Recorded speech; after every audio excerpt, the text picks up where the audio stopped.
No one will care how pretty your fights are if they don't care about why you're fighting in the first place. Case in point, how many people prefer the fights in The Matrix Reloaded to the fights in The Matrix? That is far from the only reason that people prefer The Matrix to The Matrix Reloaded. But by gosh, it's good enough for a video, so off we go. The Matrix is a 1999 movie where the Wachowskis decided that what the people really wanted was a green-tinged digital Plato's Cave allegory with Alice in Wonderland references, messianic overtones, ridiculous outfits, comic book stylized action scenes, and of course... guns.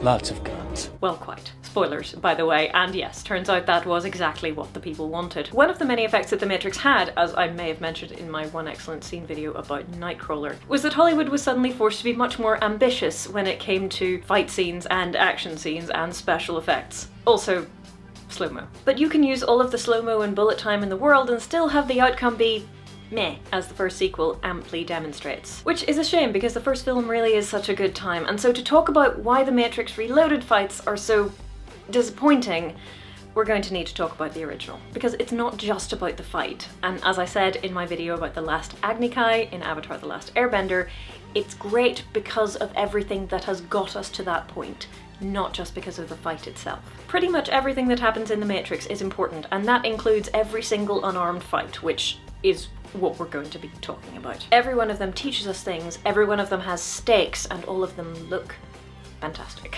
Each of them has its own individual arc, and they also contribute to the film as a whole. The fights in The Matrix Reloaded, on the other hand, look good, when they don't look uncanny, at least. But they often fail to give us a compelling reason to worry, and they don't build up so much as they act a bit like the pod race in The Phantom Menace. Yes, it may look quite exciting, but it does rather slam the forward momentum of your plot into a wall. My name is Bearup. I make videos about fight scenes in media from the perspective of someone who does stage combat, which is to say that fake fighting stuff you see on stage and on screen. And if you're interested in that kind of thing, you should subscribe. And also hit the bell, otherwise you may never see me again. And hot dang, I had forgotten how good the fights are in this movie and how badly they fall down in the sequel by contrast, even though the choreography is still pretty good. Okay, mostly looks good. The Matrix's cold open is a masterful piece of storytelling. Look at this young lady, everyone. She can leap from building to building in a single bound. She can do the double eagle kick while the camera zooms around her. She can take out multiple police officers in a fight that lasts under 25 seconds. In this scene, we're not only introduced to the style of the fights, which is very Hong Kong kung fu wire work kind of choreography, and the style of the cinematography, which is very much, look, we brought a comic book to life for you. We're also shown that Trinity is special because we seem to be in our world, and normal people can't do that. The actors trained really hard for the movie and did a lot of their own fighting and wire work, and you can tell it shows on the screen because they can just stay with them for extended periods of time without having to cut to hide the stunt performers. And if you can get your actors to do that, that's a huge help in the editing room because... choice. Exactly. You're not forced into editing decisions because you have to hide a face or you have to hide poor form. You can fulfill your artistic vision in precisely the way you had imagined it. Going back to the fight itself, we are also shown that there are people chasing Trinity who scare her. She's a superhero by the standards of our world, and yet she's visibly terrified. Her fear makes her more sympathetic to us, and we empathize with her much more than we do with the mysterious suited agents or the police. Which is useful since she's one of the main protagonists. So we've got stakes, tension, style, world building, it's all there and it grabs you from the word go. The first fight in The Matrix Reloaded is similar in style to the original. We've got Trinity, we've got tension, we've got slow-mo. It's bigger and explodier, but it's along the same general lines, with bonus creative use of a motorbike helmet.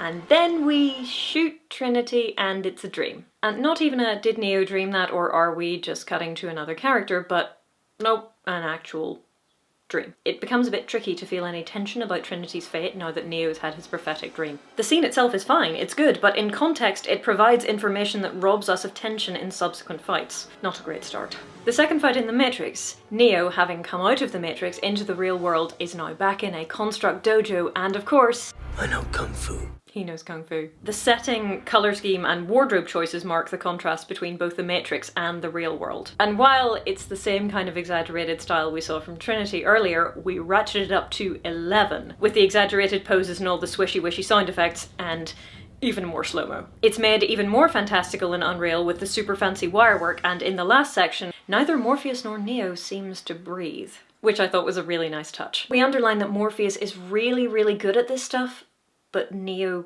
might be better. What are you trying to tell me? That I can dodge bullets? No, Neo. I'm trying to tell you that when you're ready, you won't have to.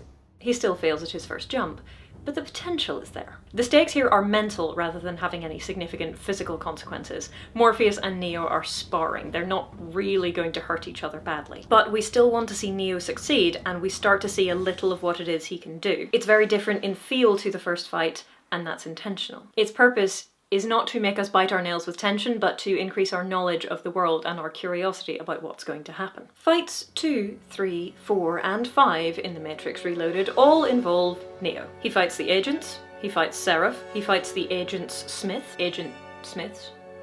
Whichever. He fights the Merovingians, possibly supernatural dudes. You might think this is the point where I start to rag on the CGI and the general uncanny valley nature of some of the shots, but there's a more generally applicable point I want to make. Here's my big takeaway from these fights. What is the big takeaway from these fights? That Neo is capable of fighting agents? And Agent Smith times a million? And Seraph, and the possibly supernatural dudes? I guess that we learn that he has telekinesis? I would say that becomes relevant because then he uses it outside of the Matrix at the end of the movie, but the thing he does at the end of the movie is a bit more like the stopping bullets thing. So, was it really necessary?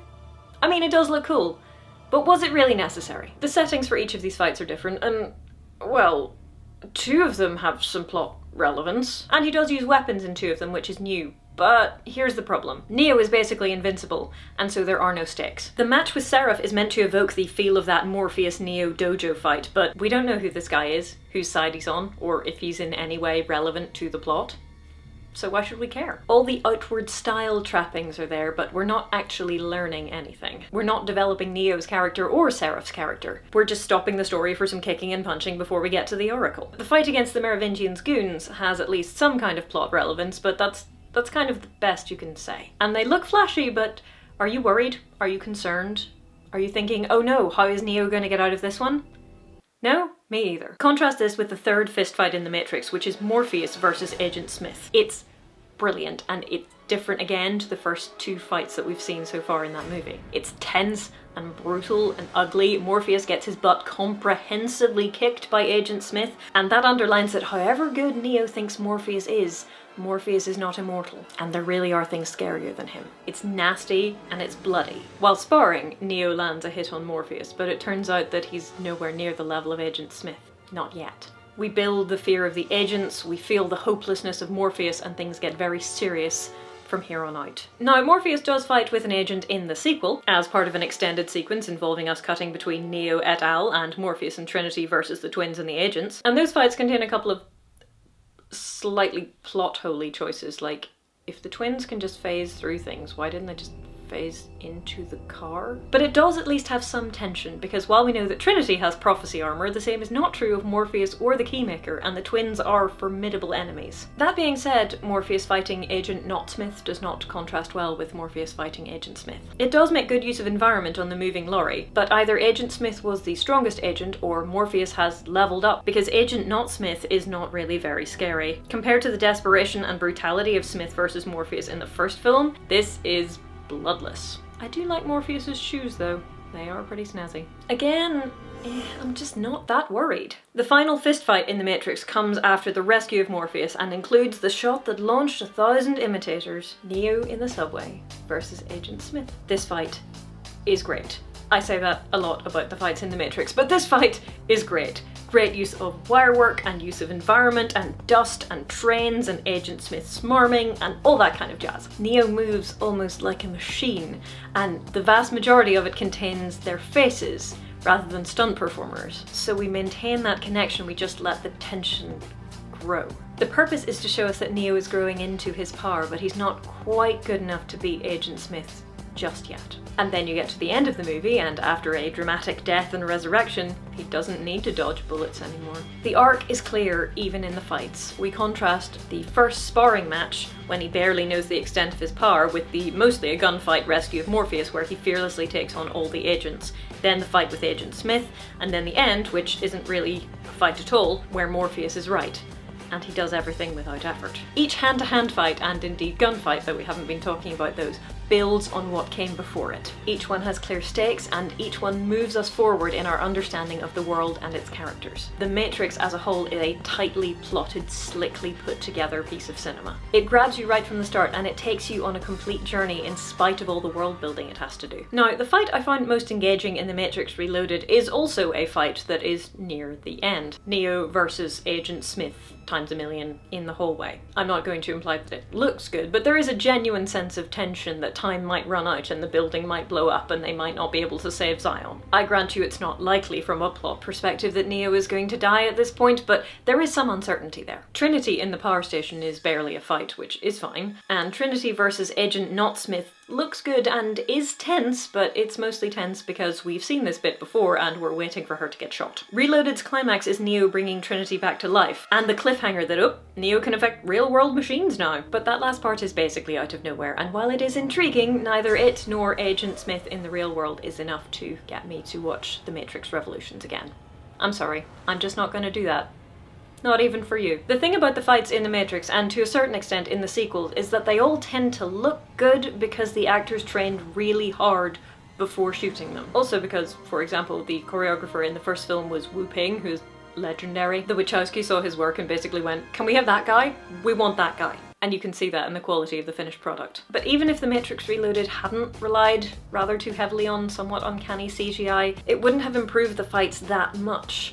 Because the problem isn't the fights themselves, it's that there are no stakes, and the plot is muddled, and so who cares? It's kind of sterile, really. Which is a shame, because it does have at least one interesting concept in it, which goes absolutely nowhere. Seraph and Neo engage in this well-executed but ultimately pointless fight, and then Seraph says, "You do not truly know someone until you fight them." That is such an interesting premise. Such an interesting premise, and yet it goes nowhere. Why? Actually, I thought of another one. We go to see the Merovingian, and Persephone says that these guys can only be killed by silver bullets.